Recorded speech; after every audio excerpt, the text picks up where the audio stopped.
নমস্কার সমস্ত দর্শক মণ্ডলী, সমস্ত সরকারি কর্মচারী, সমস্ত শিক্ষক শিক্ষিকা এবং শিক্ষাকর্মী, সমস্ত পেনশন হোল্ডার, সমস্ত ফ্যামিলি পেনশন হোল্ডাররা সবাইকে স্বাগত জানাই।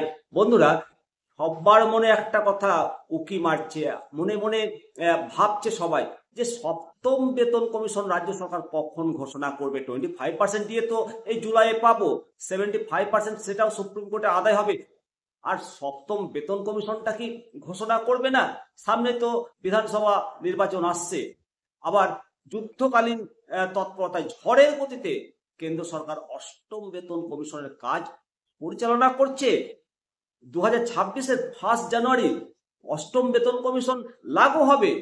কবে হবে সপ্তম বেতন কমিশন? আর সপ্তম বেতন কমিশন যদি লাগু হয়, কতটা বাড়বে আমাদের বেতন?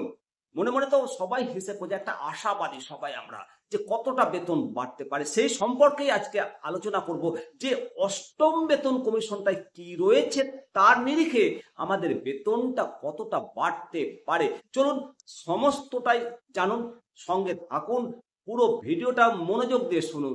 তারপর আপনিই বলবেন যে সপ্তম বেতন কমিশন কবে গঠন করবে আর আপনার বেতনটা ঠিক কোন জায়গায় হবে। তবে আশাবাদী সপ্তম বেতন কমিশন 2026-এর ভোটের আগে কিন্তু ঘোষণা করবে, কারণ এই সরকার সবাইকে খুশি রাখতে চায়, সবারই পাওনা গন্ডা মোটামুটি মিটায়।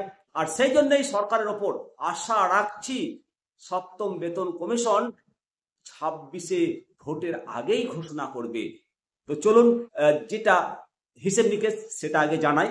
তো যে খবর উঠে আসছে না কেন্দ্র সরকারের অষ্টম বেতন কমিশন সম্পর্কে, অষ্টম বেতন কমিশনে প্রায় 50 লক্ষ কর্মচারী এবং 65 লক্ষ পেনশনভোগী এই কমিশনের সুযোগ সুবিধা পাবেন এবং তারা অপেক্ষা করছেন 2026-এর 1 জানুয়ারি এটা কার্যকর করার সম্ভাবনা রয়েছে। অনুরূপভাবে রাজ্যের 10 লাখের বেশি কর্মচারী এই সুযোগ সুবিধাটা পাবে রাজ্যে। সুতরাং রাজ্য সরকার সপ্তম বেতন কমিশন ঘোষণা করবে এই আশা ভরসা রেখেই এই নতুন যেটা বেতন কমিশন, এই বেতন কমিশন যখন কার্যকর হবে না, তখন বেতন ভাতা এবং পেনশনের কাঠামোগত একটা বড় ধরনের পরিবর্তন আসবে বলে আশা করা হচ্ছে। কিন্তু প্রশ্ন হলো যে কর্মচারীরা আসলে কত বেশি বেতন পাবে, সেটাই তো প্রশ্ন। আজকের এই প্রতিবেদনে অষ্টম বেতন কমিশনের সম্ভাব্য বেতন বৃদ্ধি, ফিটমেন্ট ফ্যাক্টর এবং এর প্রভাব বিশ্লেষণ করব। সম্ভাব্য যে বেতনটা বাড়ছে না সেই তালিকাটাও আপনাদেরকে দেখাবো। অষ্টম বেতন কমিশন সম্পর্কে কি আশা করা যায় সেটা তো ভালো করে জানতে হবে। নরেন্দ্র মোদীজির নেতৃত্বে অষ্টম বেতন কমিশন ঘোষণা হয়েছে এবং 2025 সালের জানুয়ারিতে অষ্টম বেতন কমিশন গঠনের অনুমোদনও দিয়ে দিয়েছে।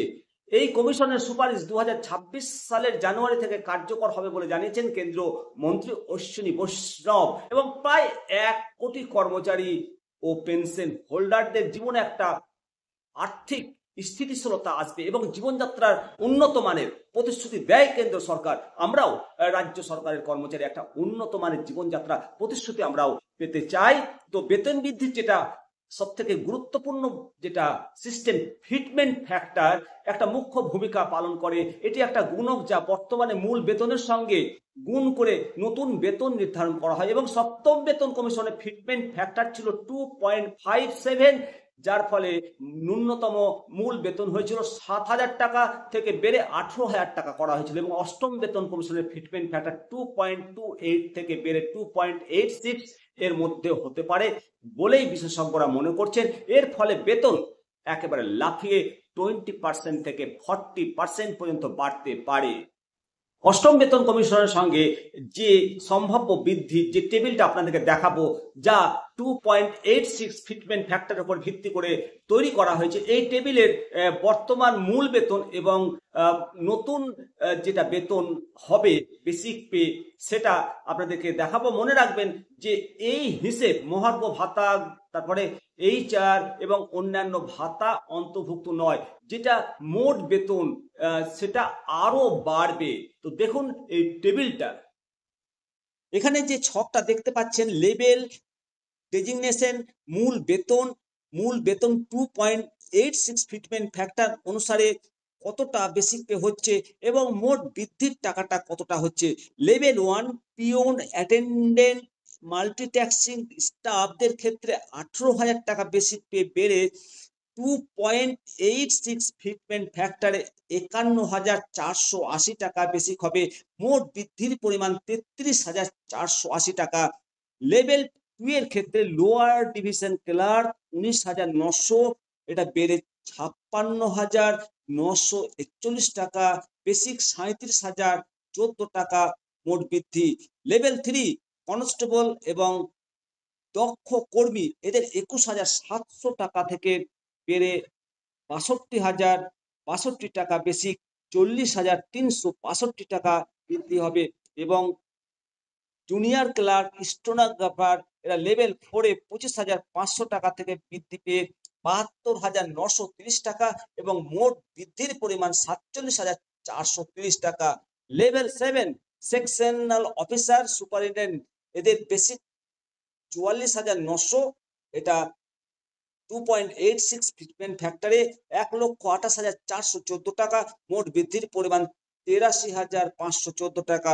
লেভেল 10 গ্রুপ এ অফিসার IAS IPS 56,100, এটা বেড়ে 1,60,446 টাকা বেসিক পে।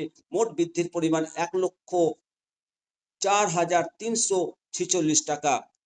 এই বেতন বৃদ্ধির সম্ভাবনা অত্যন্ত উৎসাহব্যঞ্জক হলেও কিছু চ্যালেঞ্জ রয়েছে। অষ্টম বেতন কমিশনের সুপারিশ 2026-এর জানুয়ারিতে কার্যকর করার সম্ভাবনা থাকলেও সেটা পিছিয়ে যেতে পারে, কারণ কমিশন কিছুটা সময় নিতে পারে এবং ফিটমেন্ট ফ্যাক্টর 2.86 হলেও এটা কমতেও পারে।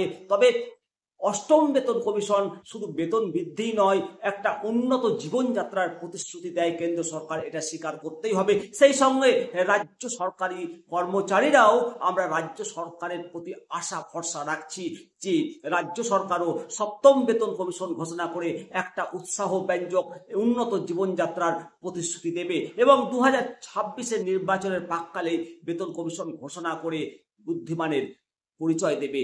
সমস্ত কর্মচারী তার পরিবারকে একটা খুশি করতে একটা প্রচেষ্টা রাজ্য সরকারের কাছে আমরা আশা করতেই পারি এবং রাজ্য সরকার সে আশা অবশ্যই পূরণ করবে। বন্ধুরা, আপনাদের মতামত অবশ্যই দেবেন। আমি শিবরাম সরকার পরবর্তী আপডেটে আবার আপনাদের সামনে হাজির হব। জয় হিন্দ, বন্দে মাতারাম, ভারত মাতা কি জয়।